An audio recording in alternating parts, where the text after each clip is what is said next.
नमस्कार। मैं आपको बता देना चाहती हूँ, मैं हेमा भारद्वाज दिल्ली से बिलोंग करती हूँ और मैं साइटिका जैसी बीमारी से बहुत ज़्यादा परेशान हो गई थी लॉकडाउन में, क्योंकि मैं अपने घर पर काम कर रही थी और मुझे पता भी नहीं था कि साइटिका जैसी कोई बीमारी होती है। उस समय ऐसे लग रहा था जैसे कि किसी के पास जाती तो डॉक्टर कहते इसका इलाज बहुत चलेगा, इसका कोई इलाज नहीं होता है, आपको दवाइयाँ खानी पड़ेंगी। क्योंकि जो पेन उठता था वो कमर से लेके गर्दन पैरों तक ऐसे हो जाता था कि मुझसे खड़ा नहीं हुआ जाता था। कोई कहता था कि ये डिस्क हो गई है, कोई कुछ। इतनी सब बातें सुन के सच में ऐसे लग रहा था कि मैं ठीक हो पाऊंगी या नहीं हो पाऊंगी, या मेरे लिए कोई इलाज है या नहीं।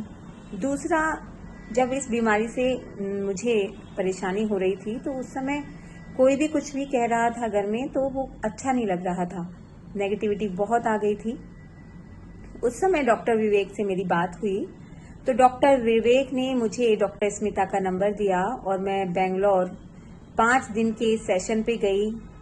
उन्होंने मुझे, क्योंकि ड्रोन थेरेपी के बारे में पता नहीं था, तो मुझे ये लगा था ड्रोन थेरेपी पता नहीं क्या होती है, क्या होगा, लेकिन डॉक्टर विवेक ने कहा कि ये बहुत कारगर सिद्ध होगी, आप एक बार मेरे कहने से जाइए। मैं डॉक्टर स्मिता की क्लिनिक गई। उन्होंने 5 दिन का सेशन जो मुझे दिया, सच में मैं आज स्कूल जाती हूँ, अपने घर के सारे काम करती हूँ और उन दिनों की अगर सोचती हूँ तो तब मैं खड़ी नहीं हो पाती थी। आज मैं यहाँ पर खड़ी भी हो रही हूँ, बात भी कर रही हूँ, खुश भी हूँ, सिर्फ डॉक्टर स्मिता जी की वजह से, क्योंकि उन्होंने ड्रोन थेरेपी दी, स्टीम, पता नहीं क्या क्या उन्होंने मेरे साथ जो सेशन दिए वो एक से एक बढ़कर कारगर सिद्ध हुए और 7 दिन में मैं फिट होके अपने घर दिल्ली आ गई। आज तक मैं ठीक हूँ।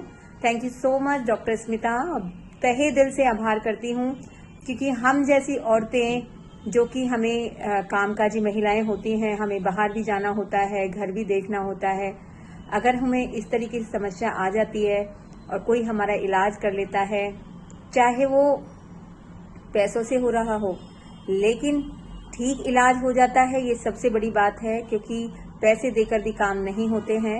यहाँ पर आप हमें ठीक करती हो और सच में मन से दुआ निकलती है कि आपके हाथ में ऐसा ही सफ़ा हो, ऐसी ही बरकत हो और हम सब ठीक होते रहें। बहुत बहुत धन्यवाद।